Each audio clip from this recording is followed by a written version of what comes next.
ദക്ഷിണാസുനി. ഇന്ന് ചിങ്ങം 1. ദൈവത്തിന്റെ സ്വന്തം നാടായ കേരളം ഇന്ന് കർഷക ദിനമായി ആചരിക്കുന്നു. തിരുവാങ്കുളം ജോർജിയൻ അക്കാദമി സ്കൂളിലെ കൂട്ടുകാരുടെ കർഷക ദിനാചരണത്തിലൂടെ. പ്രിയപ്പെട്ട കുട്ടികളെ, ഇന്ന് ചിങ്ങം 1. കേരളം മുഴുവൻ കൃഷിദിനം ആചരിക്കുന്നു. 10-ാം ഉദയത്തെ തുടർന്ന് നടുതലകൾ നടുകയും ഞാറ്റുവേലയ്ക്കനുസരിച്ച് വയലിൽ നെല്ല് കൃഷി ചെയ്ത് അങ്ങനെ കഴിഞ്ഞിരുന്നൊരു കാലം എന്റെ ബാല്യകാല സ്മരണകളിലുണ്ട്. ചിങ്ങമാസത്തിൽ കൊയ്ത്തുത്സവങ്ങളും അതോടൊപ്പം ഉള്ള വിളവെടുപ്പിനോടനുബന്ധിച്ച് എല്ലാവരും വീടുകളിൽ ലഭിച്ച വിളകള് പരസ്പരം പങ്കുവച്ച് ഏറെ സ്നേഹത്തോടും കൂടി കഴിഞ്ഞിരുന്ന ഒരു കാലം. എന്നാൽ ഇന്ന് തികച്ചും ഒരു ഉപഭോക്തൃ സംസ്കാരത്തിലേക്ക് നാം വഴുതിപ്പോയിരിക്കുന്നു. എല്ലാ വർഷവും ജൂൺ മാസത്തിൽ നമ്മുടെ കൃഷി വകുപ്പിൽ നിന്നും നിങ്ങൾക്കായി വിവിധ ഇനം വിത്തിനങ്ങൾ നൽകാറുണ്ട്. അതെല്ലാവരും കൃഷി ചെയ്ത് ധാരാളം പച്ചക്കറികൾ വീട്ടിൽ ഉൽപ്പാദിപ്പിക്കാറുമുണ്ട്. ഈ വർഷം നമുക്കതിനും സാധിച്ചില്ല. എങ്കിലും കൃഷിയിൽ താല്പര്യമുള്ള കുറേ കുട്ടികൾ വീട്ടിൽ പലതരം പച്ചക്കറികൾ നട്ട് വളർത്തിയെന്നറിഞ്ഞതിൽ വളരെ സന്തോഷം. വിഷമയമില്ലാത്ത ഭക്ഷണത്തിലേക്ക് നമുക്ക് ശ്രദ്ധ തിരിക്കാം. ഇന്നേ ദിവസത്തിന്റെ പ്രാധാന്യം നിങ്ങളെ ബോധ്യപ്പെടുത്തുന്നതിനായി ജോർജിയൻ അക്കാദമിയിലെ ഫാർമേഴ്സ് ക്ലബിലെ കൊച്ചു കൂട്ടുകാർ നിങ്ങൾക്കായി വിവിധ ഇനം പരിപാടികൾ ഒരുക്കിയിരിക്കുന്നു. ഈ കൊറോണ നിയന്ത്രണ കാലഘട്ടത്തിൽ ആ നിയന്ത്രണ നിയമങ്ങളെല്ലാം പാലിച്ചുകൊണ്ട് ഈ പരിപാടികൾ ഒരുക്കിയ എല്ലാ കുട്ടികളെയും അവർക്ക് വേണ്ട പ്രചോദനം നൽകിയ അധ്യാപകരെയും പ്രത്യേകം അനുമോദിക്കുന്നു. പ്രിയപ്പെട്ട കുട്ടികളെ, കൊറോണ നിയന്ത്രണത്തെക്കുറിച്ച് ഒരു ഉപേക്ഷയും ആരും വിചാരിക്കരുത്. വളരെ ശ്രദ്ധയോടുകൂടി നിങ്ങളുടെ ആരോഗ്യം ശ്രദ്ധിക്കണം. നല്ല ഭക്ഷണം കഴിക്കുക, നല്ല ചൂടുള്ള വെള്ളം മാത്രം കുടിക്കുക. എല്ലാവരും സുരക്ഷിതരായിരിക്കണം. പലതരം ദുരന്തത്തിന്റെ നടുവിലാണ് നാം ഇന്ന് നിൽക്കുന്നത്. പക്ഷേ നമ്മളെല്ലാവരും ഒറ്റക്കെട്ടായി ഉറച്ച മനസ്സോടുകൂടി നിന്നാൽ സധൈര്യം നമുക്ക് ഇവയൊക്കെ നേരിടാൻ സാധിക്കും. ഏറെ താമസിയാതെ പഴയതുപോലെ ഉള്ള വിദ്യാഭ്യാസം തുടങ്ങാൻ നമുക്ക് സാധിക്കട്ടെ എന്ന് പ്രാർത്ഥിക്കാം. എല്ലാവരും സുഖമായും സന്തോഷമായും ഇരിക്കണമെന്ന് പ്രത്യേകം ഓർമ്മിപ്പിക്കുന്നു. നന്ദി. ഇനി നമുക്കൊരു കൃഷിപ്പാട്ട് കേട്ടാലോ കൂട്ടുകാരെ? മണ്ണൊരുക്കാം കൂട്ടരെ, മനസ്സൊരുക്കാം കൂട്ടരെ, മണ്ണറിഞ്ഞ് പണിയെടുത്ത് മുന്നേറാം കൂട്ടരെ. മണ്ണൊരുക്കാം കൂട്ടരെ, മനസ്സൊരുക്കാം കൂട്ടരെ, മണ്ണറിഞ്ഞ് പണിയെടുത്ത് മുന്നേറാം കൂട്ടരെ, മുന്നേറാം കൂട്ടരെ. വിതച്ചു നേടിയ നാടിത്, കൊയ്തു നേടിയ നാടിത്, മണ്ണറിഞ്ഞ് പണിയെടുത്ത് മുന്നേറാം കൂട്ടരെ. വിതച്ചു നേടിയ നാടിത്, കൊയ്തു നേടിയ നാടിത്, മണ്ണറിഞ്ഞ് പണിയെടുത്ത് മുന്നേറാം കൂട്ടരെ, മുന്നേറാം കൂട്ടരെ. നീർ നിറഞ്ഞ തടത്തിനായി ഒത്തുചേരാം കൂട്ടരെ, മണ്ണറിഞ്ഞ് പണിയെടുത്ത് മുന്നേറാം കൂട്ടരെ. നീർ നിറഞ്ഞ തടത്തിനായി ഒത്തുചേരാം കൂട്ടരെ, മണ്ണറിഞ്ഞ് പണിയെടുത്ത് മുന്നേറാം കൂട്ടരെ, മുന്നേറാം കൂട്ടരെ. തണലു തീർക്കാൻ കുട നിവർത്തി മരങ്ങൾ നിൽക്കും മണ്ണിത്, മണ്ണറിഞ്ഞ് പണിയെടുത്ത് മുന്നേറാം കൂട്ടരെ. തണലു തീർക്കാൻ കുട നിവർത്തി മരങ്ങൾ നിൽക്കും മണ്ണിത്, മണ്ണറിഞ്ഞ് പണിയെടുത്ത് മുന്നേറാം കൂട്ടരെ, മുന്നേറാം കൂട്ടരെ. കരുത്താകൂ മണ്ണിന്, കാവലാകൂ മണ്ണിന്, മണ്ണറിഞ്ഞ്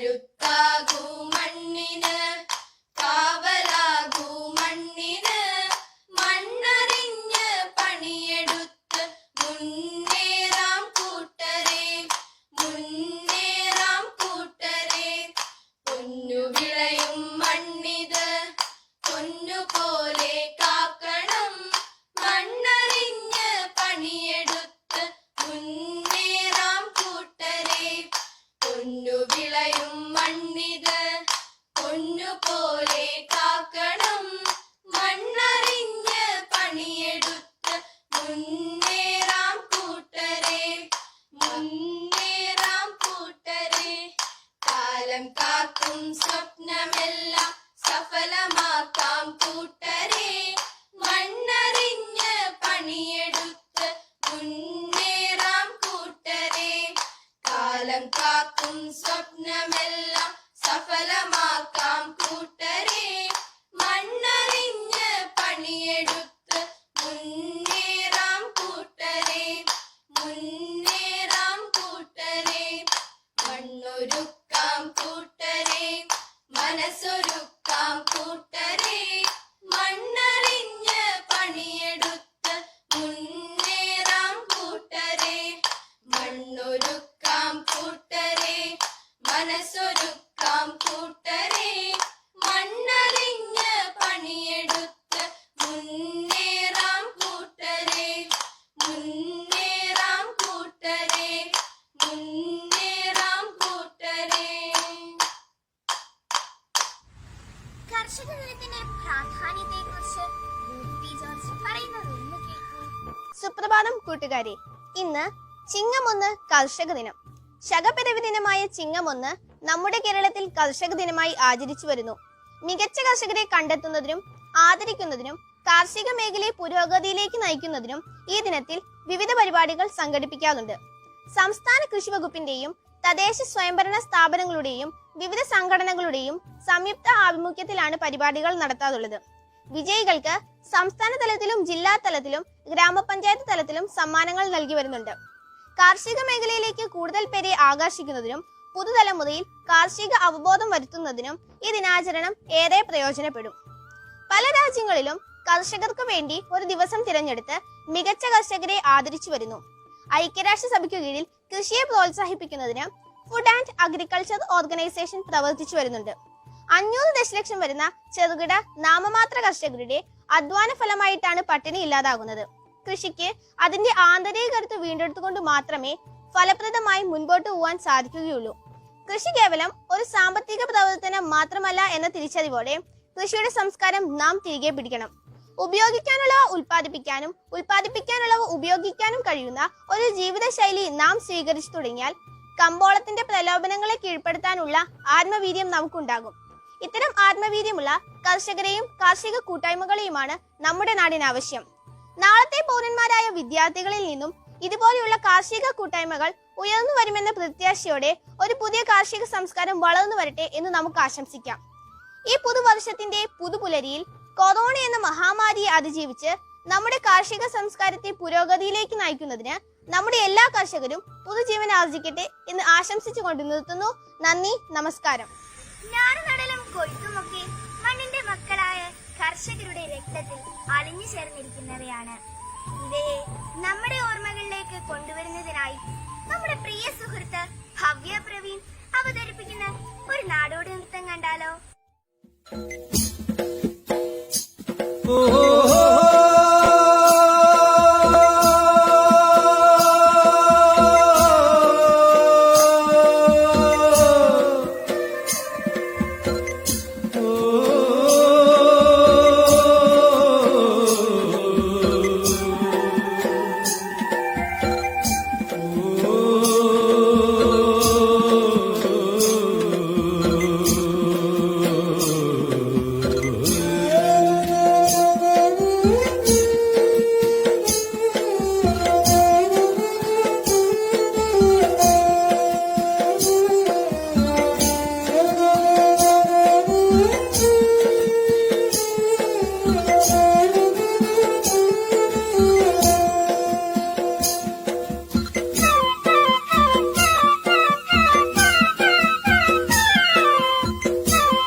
പുഞ്ചവയൽ ചെറയുറക്കണ തോറ്റം പാട്ട് നെഞ്ചുരുകി പാടണം മണ്ണിന്റെ മക്കട പാട്ട്.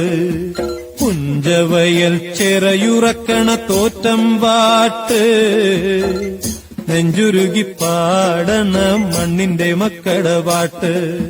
പാട്ടിനു താളമടിക്കണ് മാടത്തിൽ പുലയന്റെ കരള്, കരളിന്റെ കരളില് പാട്ട് നെയ്യണ് തങ്കക്കിനാവ്. പാട്ടിന് താളമടിക്കണ് മാടത്തിൽ പുലയന്റെ കരള്, കരളിന്റെ കരളില് പാട്ട് നെയ്യണ് തങ്കക്കിനാവ്. പുഞ്ചവയൽ ചെറയുറക്കണ തോറ്റം പാട്ട് നെഞ്ചുരുകി പാടണ മണ്ണിന്റെ മക്കട പാട്ട്. പുഞ്ചവയൽ ചെറയുറക്കണ തോറ്റം പാട്ട് നെഞ്ചുരുകി പാടണ മണ്ണിന്റെ മക്കട പാട്ട്.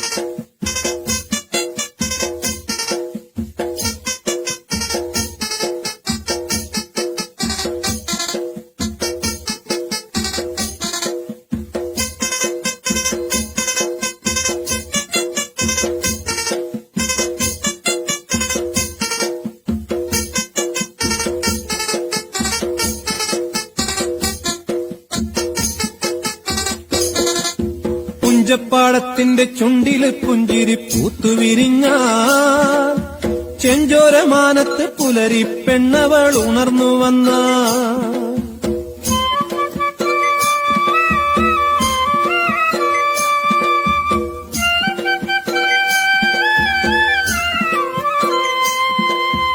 പുഞ്ചപ്പാടത്തിന്റെ ചുണ്ടില് പുഞ്ചിരി പൂത്തുവിരിഞ്ഞാൽ ചെഞ്ചോരമാനത്ത് പുലരി പെണ്ണവൾ ഉണർന്നു വന്ന.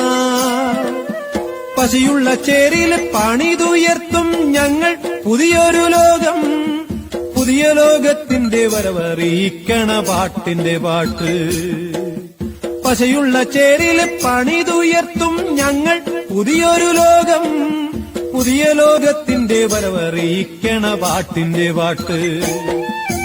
പുഞ്ചവയൽ ചെറയുറക്കണ തോറ്റം പാട്ട് നെഞ്ചുരുകി പാടണ മണ്ണിന്റെ മക്കട പാട്ട്. പുഞ്ചവയൽ ചെറയുറക്കണ തോറ്റം പാട്ട് നെഞ്ചുരുകി പാടണ മണ്ണിന്റെ മക്കട പാട്ട്. കൃഷിയുടെ മറ്റൊരു മേഖലയായ മത്സ്യകൃഷി നടത്തുന്ന ഒരു വീട്ടമ്മയുമായി ശിവപ്രിയ ജയകുമാർ നടത്തുന്ന ഒരു അഭിമുഖം നമുക്ക് കാണാം.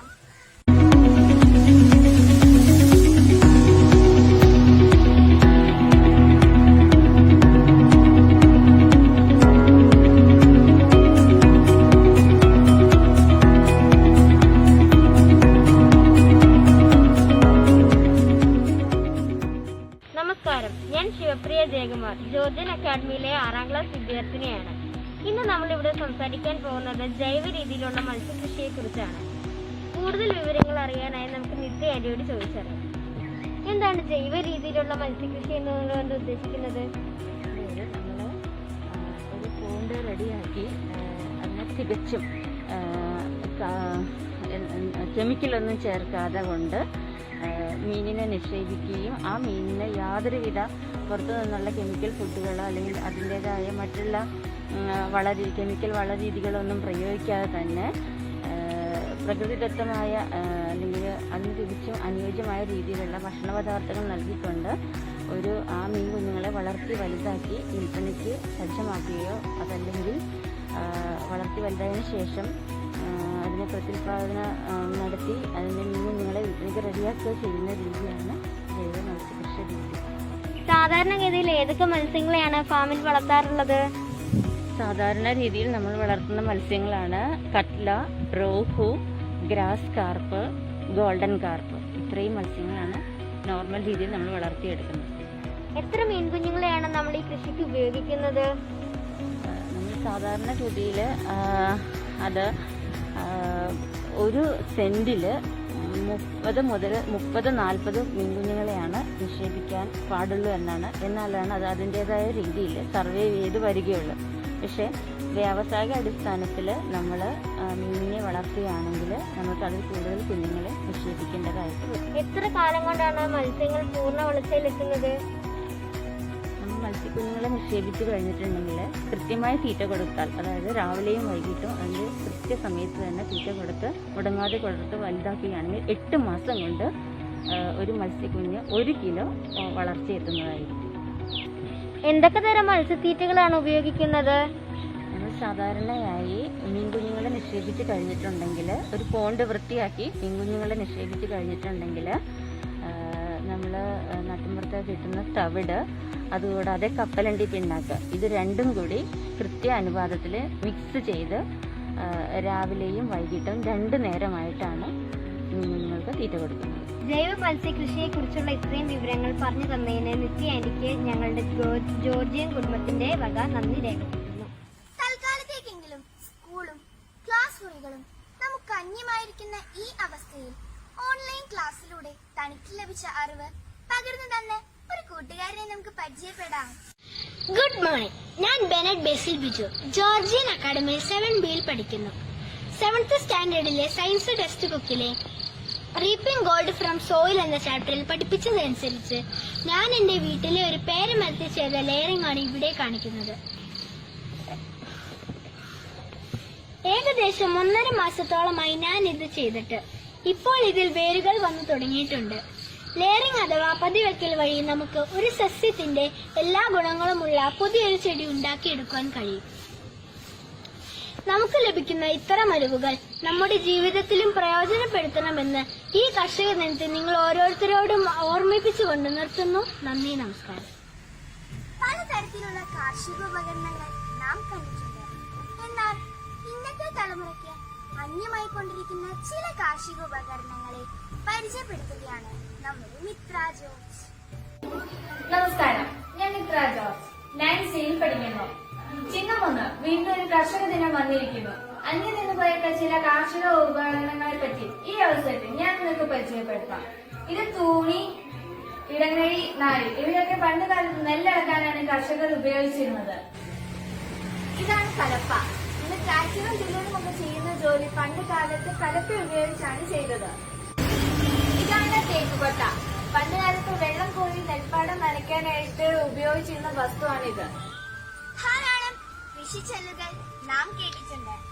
ഏതാനും കൃഷിച്ചൊല്ലുകളുമായി നമ്മുടെ കൊച്ചു കൂട്ടുകാരിതാ.